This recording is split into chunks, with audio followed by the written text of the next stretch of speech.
Hi, everybody. Welcome to Friday Night Sports. I'm Stan Gravois, and it is a pleasure to have at the desk with me tonight the champions of Swampland Baseball, the two assistant coach here with me, and we'll talk a little bit about who we got on the phone line in just a little while. Nathan Cotton, assistant coach, along with Jack Collier, assistant coach. Now, Nathan serves as a head baseball coach at South Terrebonne High School, but obviously this has been a big summer for his program. And on the phone, we have the head coach of the South Louisiana Bank team, that being Pernell Pellegrin, who is out at Disney World. Hey, Pernell, how's everything over at Disney World?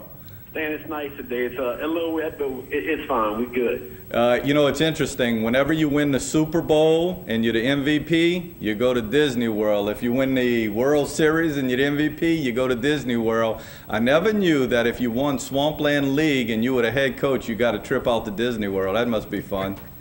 The Swampland League is really grown. Go get the trip to Disney World now. That's correct. Very good. Pernell, again, to all of you guys, congratulations. We'll start with you, and I'm not even going to talk about the championship game first. I want to talk about those two games leading up to it, that being the quarterfinal game and the semifinal game. And if you could, talk a little bit about them, because they were both one-run games. Back on Monday, you took on the Diamondbacks, which is the base team of Terrebonne High School. And if I'm not mistaken, got a great pitching performance from Josh Trujillo as we are watching actually footage from that game. Talk a little bit about that game if you could think back to it. Yeah, that game, Josh actually pitched 8 strong innings.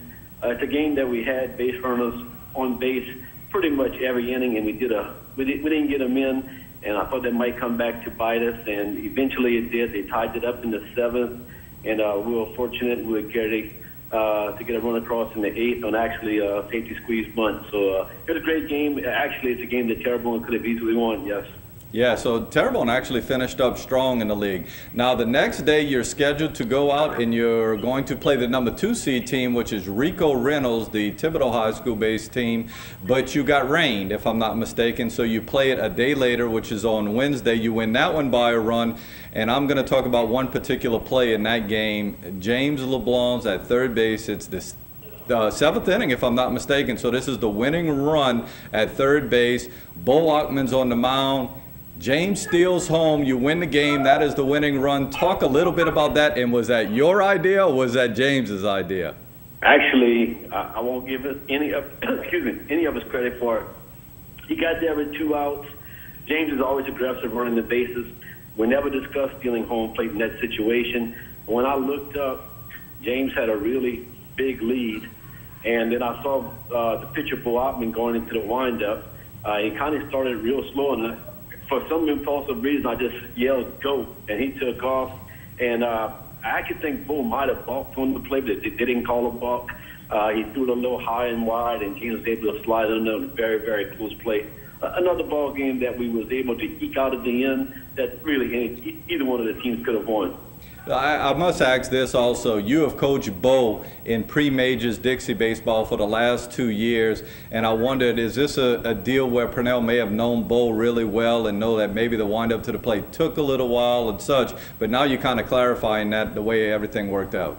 Well, what I know about Bo is he's a very, very tough pitcher to score a run on, and if you get to third base, especially late in the ball game, you better try to get there any way you can, because if you sit around waiting to get hits off them, it's going to be tough.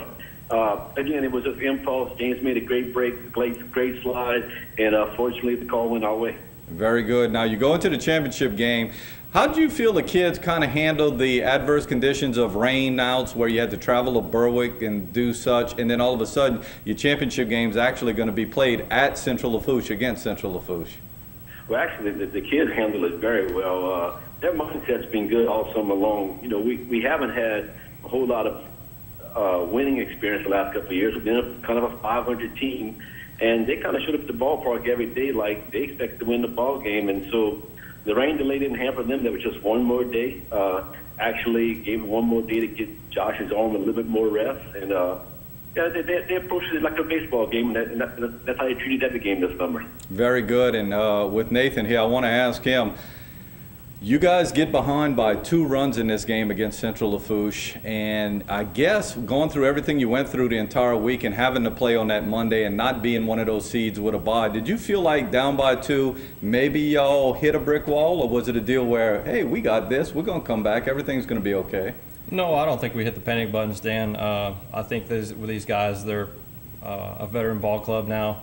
They've played in some one-run ball games in the past. You know, they played Thibodeau early in the year, and you know, the first two games that you mentioned earlier with Terrebonne, and you know, we were able to, you know, just relax and keep playing, and we, you know, put some runs on the board. Very good. Jack, you've worked with the pitchers all year long. I got to tell you, it was a great year for a lot of pitchers on your staff, particularly Kurt Arsenault had a great game against the Thibodeau team also this past week. Josh Trujillo, who Pernell mentioned just a little while ago. Then a young kid, Sam White, gets on the mound in the championship game. But talk about the pitching, because the pitching really came through for you this summer.